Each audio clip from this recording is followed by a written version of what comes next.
Hello everyone. आज मैं आपको सिखाऊंगी स्क्वायर रूट निकालना, वो भी ट्रिक से।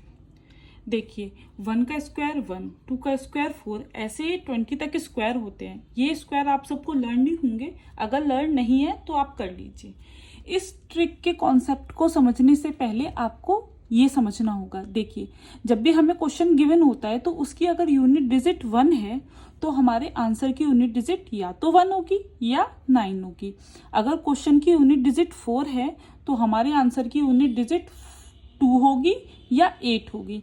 अगर 5 है तो हमारे भी आंसर की यूनिट डिजिट 5 ही होगी, और 6 है तो आंसर की यूनिट डिजिट 4 होगी या 6 होगी।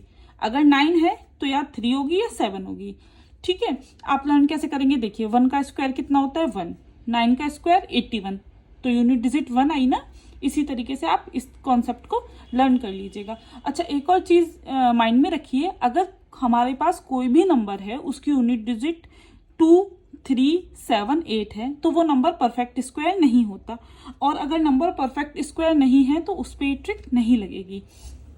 अब देखिए, जैसे हम एक नंबर लेते हैं 4, 4, 1, हमें इसका स्क्वायर रूट निकालना है। तो सबसे पहले आप स्क्वायर रूट निकालने से पहले आप पेयर बनाइए पीछे के दो नंबरों का। 41 का पेयर बना लिया, चाहे यहाँ पे 1 डिजिट बचे, 2 बचे या 3 बचे, उसे छोड़ दीजिए। अब देखिए, आपने 41 का पेयर बनाया, इसकी यूनिट डिजिट क्या है क्वेश्चन की? 1। तो हमारे आंसर की यूनिट डिजिट, देखिए क्वेश्चन की यूनिट डिजिट 1 है तो आंसर की यूनिट डिजिट या तो 1 होगी या 9 होगी। मतलब हमारे आंसर की यूनिट डिजिट या तो 1 है या 9 है। ओके, अब जो रिमेनिंग 4 बचा है, जो भी रिमेनिंग नंबर बचा है उसे देखिए 4। अब 4 किन दो नंबरों के स्क्वायर के बीच में लाई करता है? यहाँ पे देखिए, 2 के और 3 के, इन दो नंबरों के बीच में लाई कर रहा है ना, तो हमेशा फर्स्ट वाला नंबर लीजिए। कितना? 2। तो या तो हमारा आंसर 21 होगा या हमारा आंसर क्या होगा? 29 होगा। अब कैसे श्योर करें कि हमारा आंसर 21 है या 29 है? तो इसे समझिए ध्यान से। अगर आपने इसे समझ लिया तो आपका आंसर आ जाएगा। देखिए, 21 और 29 दो नंबर है हमारे पास। अब देखिए, जो 4 है वो 2 के स्क्वायर और 3 के स्क्वायर के बीच में है। तो 2 का स्क्वायर कितना है? 4, और 3 का स्क्वायर कितना है? 9। तो ये जो 4 है वो किसके ज्यादा पास है? 2 के स्क्वायर के ज्यादा पास है या 3 के स्क्वायर के ज्यादा पास है? तो 2 के स्क्वायर के ज्यादा पास है, तो पहले वाले के ज्यादा पास है ना, तो पहला वाला आंसर हो जाएगा। इसका मतलब हमारे इसका जो रूट का आंसर आएगा वो कितना आएगा? 21। ओके, चलिए एक और नंबर लेते हैं, 6084। अब हमें इसका स्क्वायर रूट निकालना है, तो फिर से आप क्या करेंगे? पीछे के दो नंबरों का पेयर बनाएंगे। अब इसकी यूनिट डिजिट कितनी है? 4। जब यूनिट डिजिट क्वेश्चन की 4 है तो आंसर की यूनिट डिजिट क्या होगी? या तो 2 या 8। मतलब हमारा या तो आंसर की यूनिट डिजिट 2 है या 8 है।